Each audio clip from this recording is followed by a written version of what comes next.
নমস্কার, আমি সোমা। বং রান্নায় আপনাদের স্বাগত। প্রথমে কড়াতে তেল দিয়ে তার মধ্যে পেস্ট করে রাখা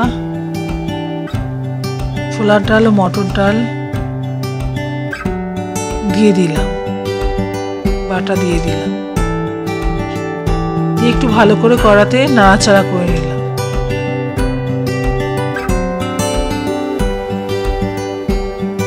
ডালের মধ্যে একটু কালো জিরে মিশিয়ে দিয়েছিলাম। এবার ডালটাকে একটা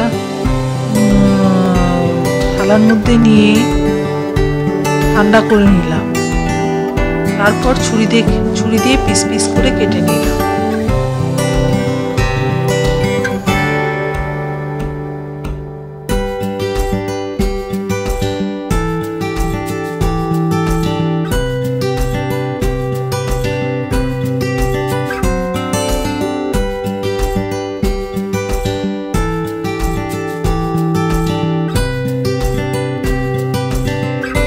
এবার কড়াতে সাদা তেল দিয়ে পিসগুলো একটা একটা করে তেলের মধ্যে ছেড়ে দিলাম। ছেড়ে দিয়ে একটু লাল লাল করে ভেজে নিলাম।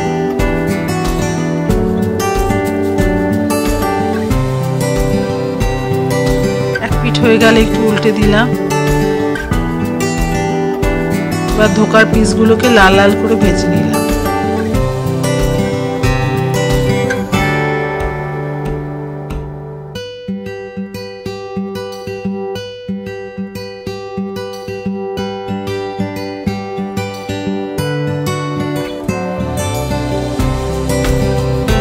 ভাজা হয়ে গেলে তুলে নিলাম।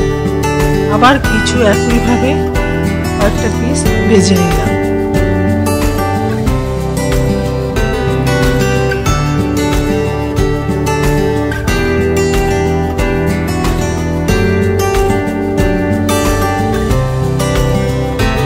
একইভাবে উল্টে দিয়ে দু পিঠটা লাল হয়ে গেলে ওটাকে তুলে নিতে হবে।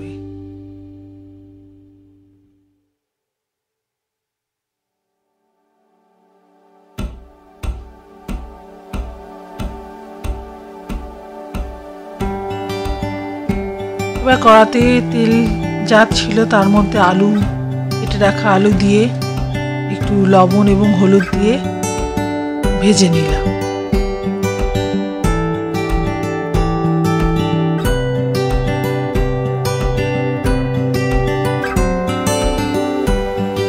ওটা ভাজা হয়ে গেলে আলুটাও তুলে নিলাম।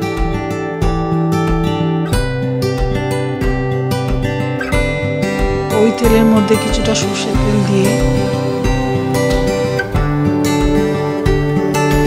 এবার একে একে গোটা গরম মশলা ফোড়ন, তেজপাতা, শুকনো লঙ্কা আর জিরে ফোড়ন দিলাম।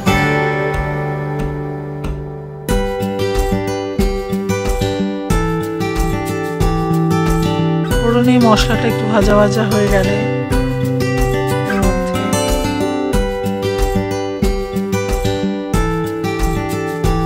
আদা পেস্ট দিলাম।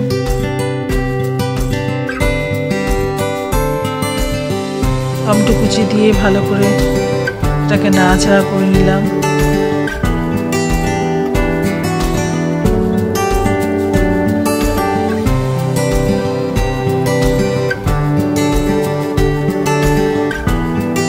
তার মতো লবণ দিলাম, জিরে গুঁড়ো দিলাম, ধনে গুঁড়ো দিলাম, হলুদ দিলাম, লঙ্কার গুঁড়ো দিলাম। দিয়ে এবার মশলাগুলোকে কাশ্মীরি লঙ্কার গুঁড়ো কিছুটা দিলাম রঙের জন্য, কালারের জন্য। এবার সেটাকে মশলাগুলোকে ভালোভাবে কষিয়ে নিতে হবে। যতক্ষণ না মশলা থেকে তেল ছাড়ে ততক্ষণ মশলাগুলোকে কষাতে হবে।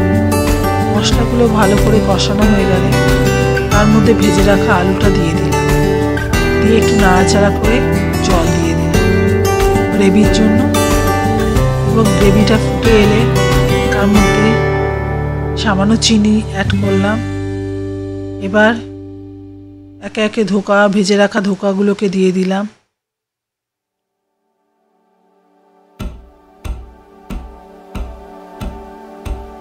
একটু সামান্য নাড়িয়ে ছাড়িয়ে এবার ওটা ওটাকে গরম মশলা দিয়ে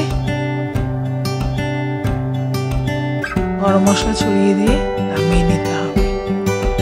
আমার রান্নাটা আপনাদের ভালো লাগলে চ্যানেলটা সাবস্ক্রাইব করে বেল আইকনটি বাজিয়ে দেবেন।